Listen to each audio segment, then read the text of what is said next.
Thanks, Dana. It's really an honor to be introduced by you, one of the best national security reporters in journalism. So thank you very much.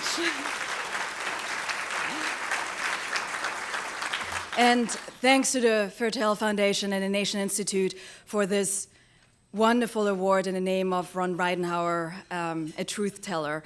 It's especially meaningful in a time like this when whistleblowers and journalists have to fear criminal prosecution, and when journalists as well, through the technologies, the surveillance technologies nowadays, are, really under threat, and our ability is threatened to keep our information and our sources, private and protected from the government.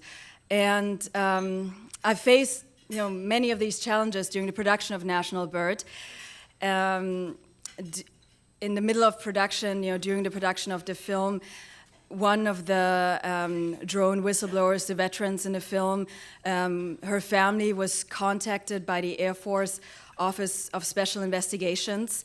They came to her family, they said to her family that she was on some sort of terrorist kill list and that she should keep a low social profile.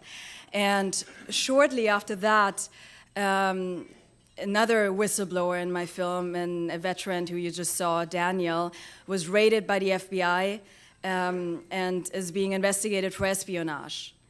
So the film that initially started out to be a film about the US drone program actually turned into a film about the consequences of whistleblowing, but also, I think, the courage of it and the courage of speaking truth to power.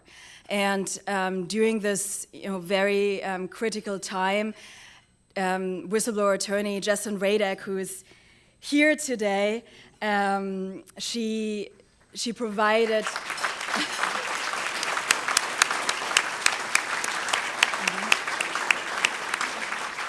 Jesselyn Radek, who now works for Whisper, she provided really important legal support and is representing all three whistleblowers in my film, but she also provided a lot of mental support and psychological support and made it possible for the whistleblowers to tell the truth and speak out publicly. And but the veterans in my film are not the only truth tellers who I encountered during this journey. During the production, I didn't just want to show one side of the drone program here in the US, but I also wanted to show the other side, the victims and survivors of drone strikes. So I went to Afghanistan and I met the survivors of a US airstrike gone wrong and killed many civilians. And I was able to speak to the men and women who survived the strike.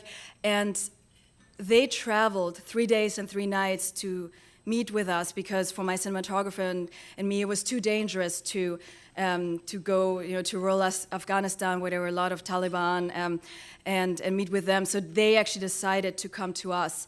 And I think we don't always acknowledge the courage it takes in a war-torn country to speak out and really have the courage to go public with your story and share it. And what they said to us, the first thing they said when they met us was, we really want to share with the world community what has happened to us and how often it happens as well.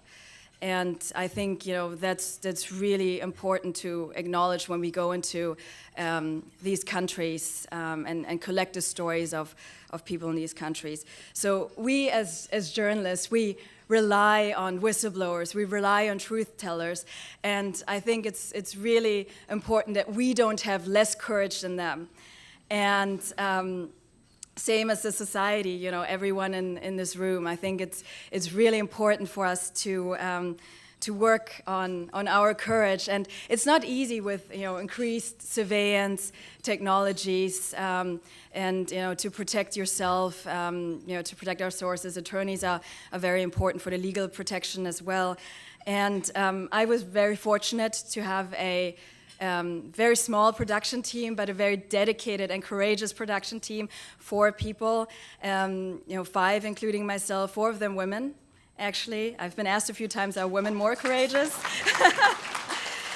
And and they used encryption with me. They lived through all the paranoia during the production.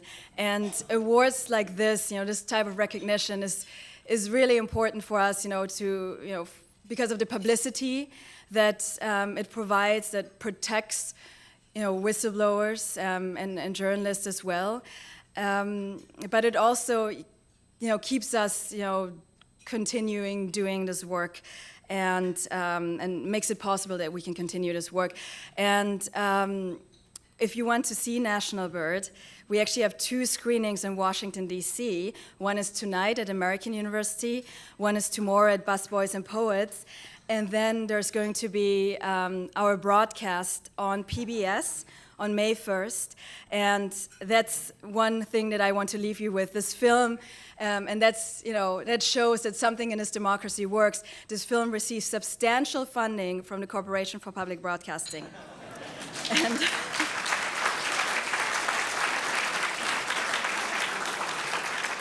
it's only out now today because the Independent Television Service funded this film since development, and was also very courageous, I think, to take on a project like this. So thank you very, very much. I appreciate it.